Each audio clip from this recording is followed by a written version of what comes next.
to another case study with the new education.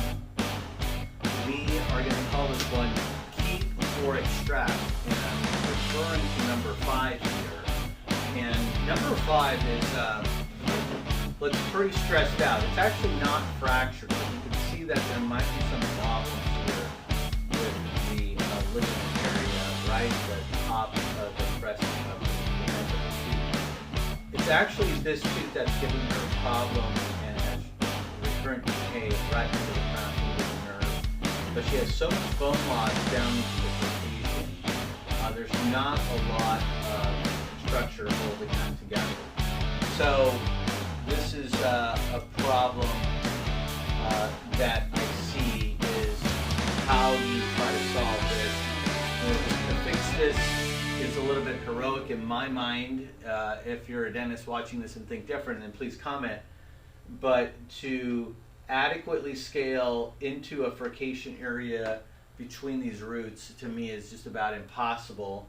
And then on top of it, with the decay, you're going to need to do a root canal. So that just seems like a lot of expense that's not going to help this patient past the 5-year period. So in order to not just charge them and get them going, a more definitive treatment would be to cut the bridge out and go with something more permanent. The question mark came into, do I want to recommend keeping this tooth here, which doesn't look great, but isn't the worst in the world. So it was a tough choice because she's losing bone on the lingual side, but she's got a lot of strong facial bone.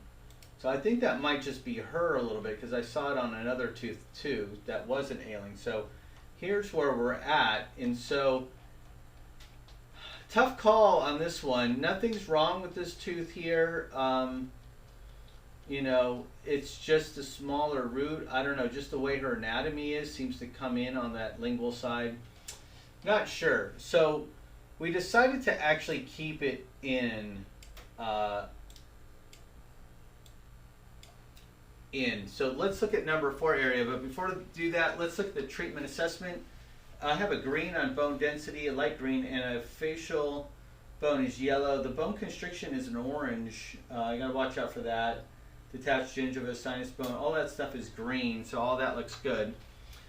So I call this a starter case. Let's look at this UT here. That bone actually looks really good. It's pretty perfect. And you want to have really, really nice bone like that in there. Especially if it's your first one, because I like the cortication of the bone.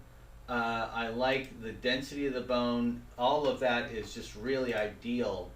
And you can see how that facial bone really comes out, but the lingual bone kind of comes in. But even if you're kind of a little off, it's fine. You're going to go right into the center, and don't be too aggressive, but your bone here is going to guide your drill set.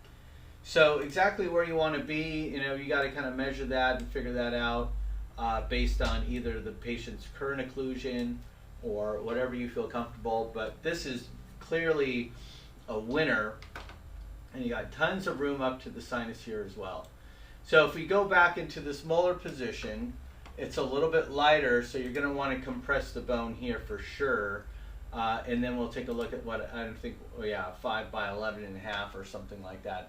So these are going to be really great. These are going to be individual crowns, and this is a perfect starter case.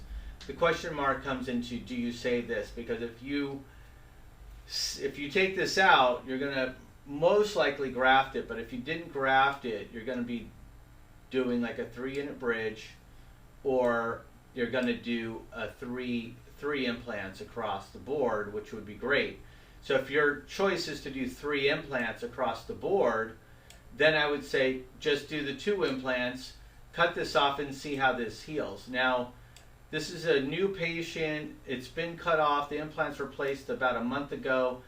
Came in, saw the doctor, and this is really firmed up. This is completely changed. We don't have an x-ray of it, but it's really firmed up.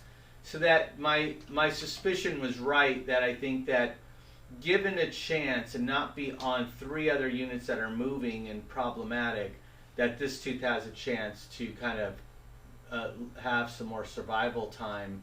The other little thing I like to do is I always look at the opposing side, or not the opposing side, but the opposite side right here. If we look at what this particular premolar is like, and we have very similar scenario. We have the lingual bone coming down, so that's her natural anatomy. It's not like not unnatural for her to have that missing bone on the lingual side.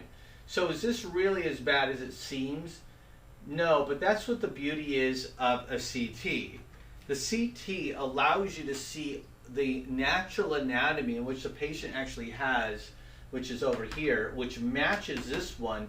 This one is just stressed out because you've got this big diving board going on over here, which now once we relieved it within a month, this thing has come back to life, and I bet whatever bone or stress that was there is going to start to fill in and tighten that up even more. So I'm really excited about keeping that. I'm excited that it's only going to be a 2 implant case, and we didn't jump to a conclusion to actually pull that tooth. This tooth is long gone. Patient wonders, am I going to get a tooth in the back there? I just say no. I don't do second molar implants, and that's fine with her. She's got single molar occlusion over here, and I said, forget this one. You're in the furcation here. We're going to have to tackle that one within the year before you lose too much bone. Even though the sinus is up, I'd rather keep this higher than that, keep going up, so that we're going to be more in line with this tooth here and the bone height there. So it's a cool case, cool starter case. So she's on board with that. She's going to get this restored by the end of the year. This one is going to be then starting after that. So once she can start chewing on this side, she's going to tackle this one tooth, and then by mid next year she'll have everything totally done there and back to seemingly normal. So anyway, that was straightforward. If you're a starter doctor, great. Pick a case like this. This is a winner. Just have to line them up appropriately. But otherwise, it's awesome. You know, this is a good one.